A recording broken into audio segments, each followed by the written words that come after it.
Uh, we've had some technical problems, so full disclosure, we've re-recorded the second half of this a couple of days later, but doesn't affect really the content at all. As I mentioned, one of the challenges for Biden is going to be he really can't hide in the basement until November. He's got to come out in the open.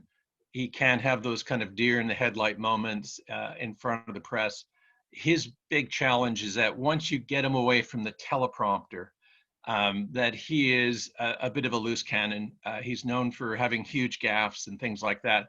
So the Democrats have to manage between getting their candidate out and being visible and really trying to keep him away from the press in many ways, which is kind of the polar opposite of Trump in terms of always wanting the attention. So that's a key thing for them.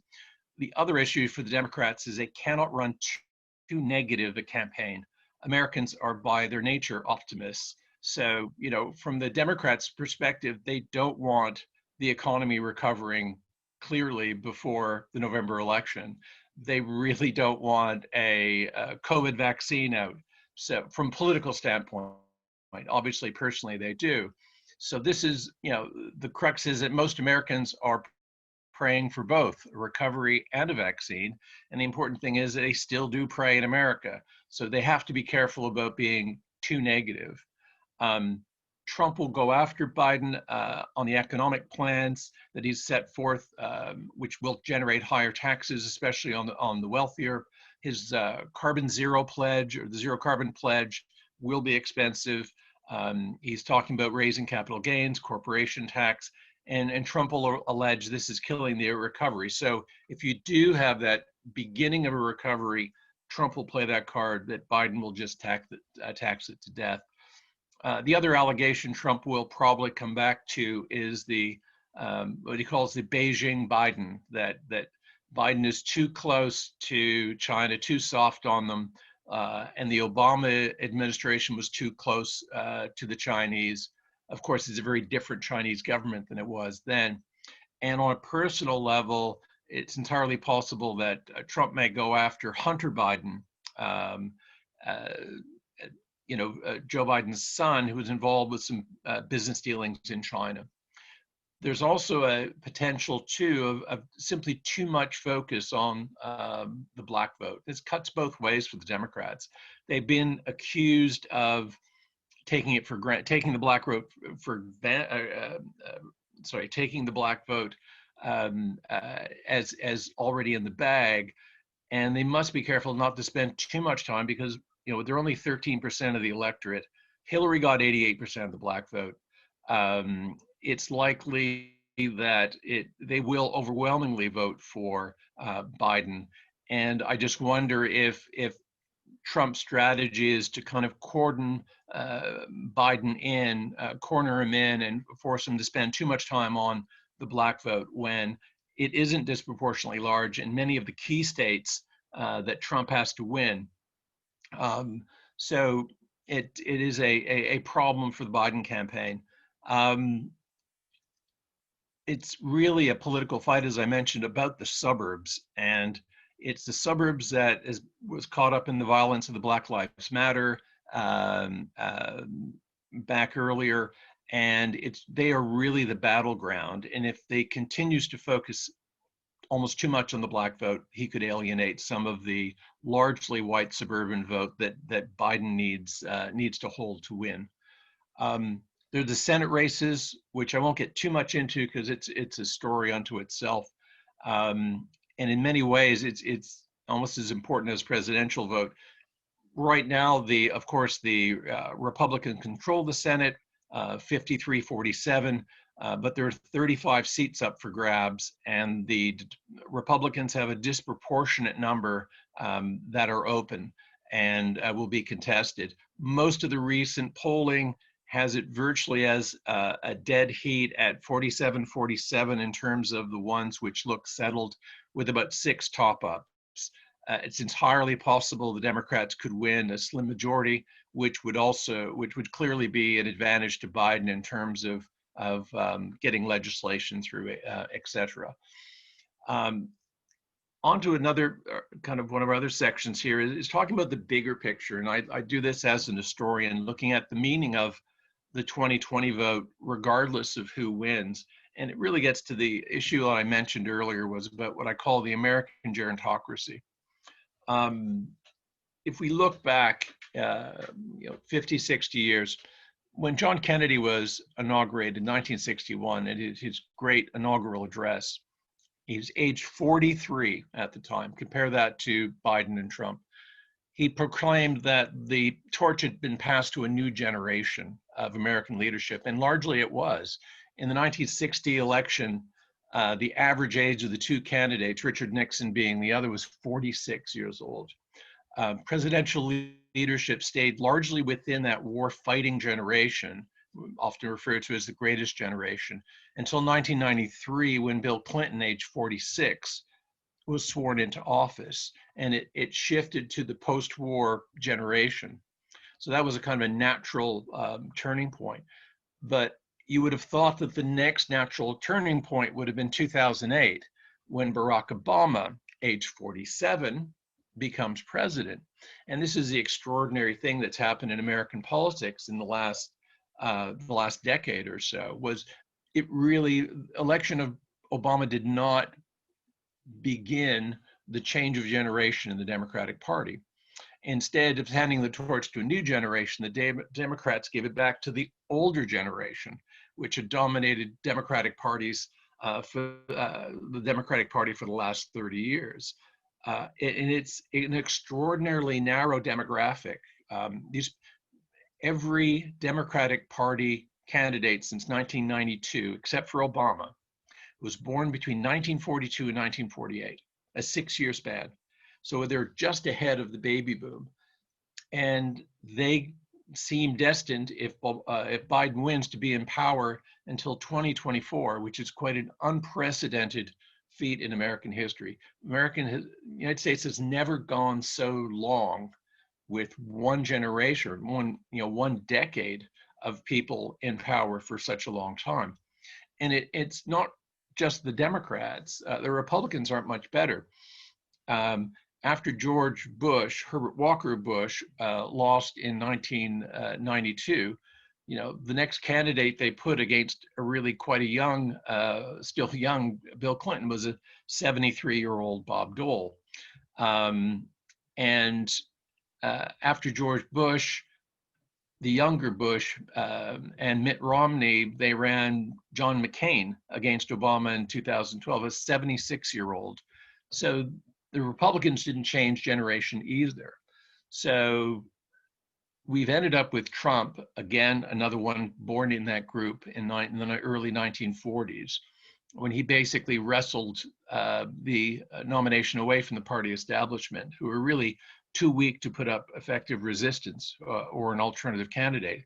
So we see kind of both parties struggling to move on and get a younger group of leadership candidates.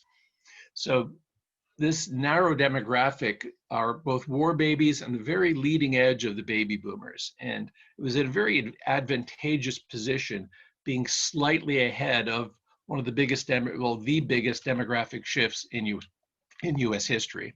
And they became the de facto leaders of the baby boomers, even though most of them are not baby boomers. For example, it's on the most recent, the nomination for the Democratic Party. The four key candidates who are in there, the ones who gained the most press, the average age of those four candidates was 76 years old. Again, totally out of sync with American history or any of the other Democratic parties or Democratic countries in the West. By way of comparison, the average age of all Democratic US presidential nominees in the 20th century was 54. Of the candidates who were the young group who were running as Democratic candidates over the past year, their average age was 53. And comparing that to the last 5 UK prime ministers were sworn in at age 52, in Canada 52, Australia 53, Germany 53, and the French presidents, and La France est toujours différente, 55, 55, a little bit older. In fact, the Republican candidates for president of the 20th century are right around that, about 55 years old. So this is out of sync with so many different countries that you have this basically gerontocracy, which has run the country. So the Democrats basically assimilated Obama into the establishment, the outsider. Many of his administration were from the Clinton administration previously. And then in 2016, we go back to that same generation with Hillary, born in 1947, and Joe Biden, born in 1942. And it's not just at the presidential level. This gerontocracy in America dominates all aspects of national power. Nancy Pelosi is the Speaker of the House, is 80 years old. Mitch McConnell is 78. He's the Senate Majority Leader. And other senior members in the congressional leadership are closing in on or at 80 years of age. And in all likelihood, they will continue to dominate the congressional part of the establishment during the Biden presidency. It's possible there could be some changes in the 2022 midterm elections, but I think that people like Pelosi, who may have the Senate, the presidency, and the House all in Democratic control, would be under no inclination to retire. This phenomenon, I think, highlights the essential difference between US politics and British politics. And it's really executive politics in the sense of the United States and parliamentary politics here. It's really the tribe versus the individual. In the UK, we operate in a tribal system. Virtually all the power rests at Westminster in the hands of the Prime Minister, and especially the hands of the party. The party is the one who leads the campaign, as opposed to in the United States. And it's really the individuals of the tribe are all on the same team, getting someone elected as Prime Minister. And importantly, there are very few centers of independent power outside of Westminster. The Mayor of London is probably the only exception. Boris is an example of someone whose political profile was raised greatly by being Mayor of London. Cabinet posts are the gifts of the Prime Minister. You can do well there and position yourself, but you can be tossed out, obviously, whenever the Prime Minister wishes. You play by the tribal rules, and you might get rewarded. The outsider really has little influence.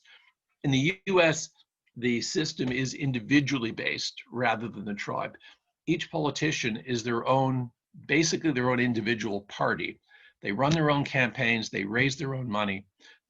Their first battles are against members of their own party in the primaries and things like that, which we don't have in the United Kingdom. They have their own platforms, they have their own policies, which is why you get Americans talking so much about the voting record of individuals in the Senate or in the House, because voting records really matter in America, because there is no whip in the same way that there is a whip here, where you can be deselected or whatever. They're there from their own efforts, and they may have policies which are different from the party leadership. And this is where a lot of negotiation happens within congressional parties. So it's a very, very different system. So since they win in their own right, they can, a lot of the most important positions you can stay in for a very long time. And playing that long political game, as many of these people have, the 100 senators and 50 governors are key political players in their own right. And not surprisingly, it's the most likely pathway to the presidency is through either the governorship or the Senate. The governor of California controls a $2.7 trillion economy. The fifth largest in the world, slightly larger than the UK. Relatively few presidents come out of the US cabinet or emerge as outsiders. And certainly Trump is the exception. If we look back, Biden is from the Senate, Obama was from the Senate, Hillary was from the Senate, Al Gore was from the Senate, it goes on and on. And you have governors like George Bush 43, Ronald Reagan was a governor, Jimmy Carter was a governor, Bill Clinton was a governor. So these are very powerful political seats that people can have and stay in the game for a very long time and not necessarily have influence at the core. I think it's a very important distinction between the two systems. And now I move on to 2024, which I think will be the most momentous presidential election in recent US history. This election is very interesting, but I think it's essentially a sideshow in the sense that this one is, I think, the last gasp of the gerontocracy in both parties, but especially the Democrats. It will also, either way, it will be the end of what we call the Trump interregnum in the Republican Party. As I mentioned before, he has no obvious successor. There is no Trumpism. There's no body of policy or a philosophical approach that's going to continue on, like, say, Reaganism or anything like that. So there's no obvious, as I said, no obvious successor. Mike Pence is not going to be the odds-on favorite for the nomination. Some changes in the American system have already begun. 2016 was the start of the decline in the average age of members of Congress, which at that time was the oldest in US history. The aging process began in the early 80s, and it's been kind of straight up since then, but now we've seen a kind of peak.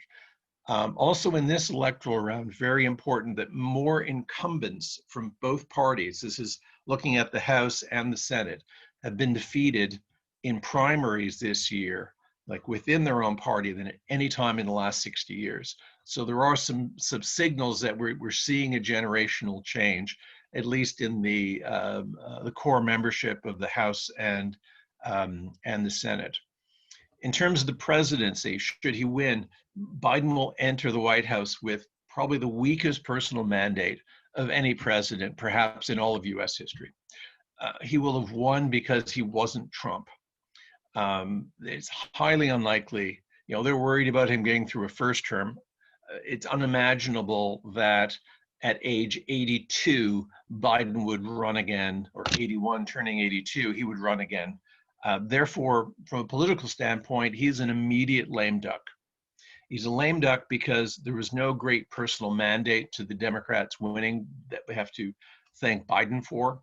And therefore, he doesn't have a lot of leverage on people in terms of legislation. For example, Trump's popularity within the Republican Party, section of the party, was such that if he didn't like you, he wouldn't come campaign for you. If you wouldn't do or support the kind of things he wants, if you were running for re-election in Congress, he wouldn't come and do something on your behalf. You want the president, if he's got influence, showing up at your campaign. Like if you're a Democrat, you wanted Obama back during when he was president to come and campaign for you for a few days. It's a hugely important thing for a lot of these campaigns. There's none of that with Biden because there's no leverage. So I really think that the congressional gerontocracy led by Pelosi will really be in charge, especially if the Democrats are able to win the Senate. But this gerontocracy will make legislative and political changes that will satisfy themselves, not necessarily the increasingly younger and more left-wing Democratic, both representatives and supporters, kind of the Bernie Sanders types. I think it's very unlikely we're going to see a great change in the legislative agenda with the same people who are in charge right now. So the potential for the Democrats is 4 years of disappointment for those on the left and those who are further left. And this is why I think 2024 becomes a battleground. First up, I think the next generation of leaders you look at are the people who ran in 2020 who failed for a new generation of leadership, hence the importance of the vice presidential nomination um, which, whoever, we now know, given this is the second part, that Kamala Harris was nominated as vice president, and therefore she would be the kind of immediate front runner because of simply being close to the presidency and of a different generation. She's in her mid-50s, just that kind that historically has done well. In the event, though, it's going to be a pretty ferocious center left versus further left battle for the direction of the party in 2024 in the Democratic Party. And there'll be a lot of pent up frustration. And I think it's a real crossroads for the Democrats. Situation for the Republicans is even more challenging, I think. The party once was a formidable presidential campaign machine. Less so in congressional elections, better in the Senate, but presidential, between 1968 and 1988, the Republicans won 5 of 6 presidential elections. They only lost in 76, right after the Watergate scandal. Since then, they have managed to win, not since 1988 with the George Herbert Walker Bush election. They have managed to win only 1 popular vote in the last 7 presidential elections. As you remember, Bush did not win. Bush in 2000 did not win a majority of the vote. And although he won it in 2004, and then Trump, of course, did not have a majority of the vote. So it's once in the last 7 elections. And this is not going to get any easier, as we talked about in the first half of my presentation. The relative shrinking of the white vote in America, who are traditionally have been more Republican voters than Democrats. So Trump will not run again, regardless of the result. It's hard to see someone easily stepping in as his anointed successor in 2024. Although Trump obviously will try to play political godfather either way, because everything is always about the Donald. But this party needs to take a hard look in the mirror and decide what it wants to be.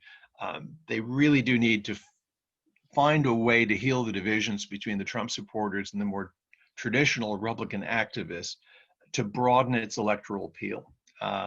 They've got to get back to being policy wonks and thinking through what they represent and how can they bring economic and political stability to the country at a time of economic disruption, and certainly will be over the next several years, at a time when the demographics of America continue to move away from them.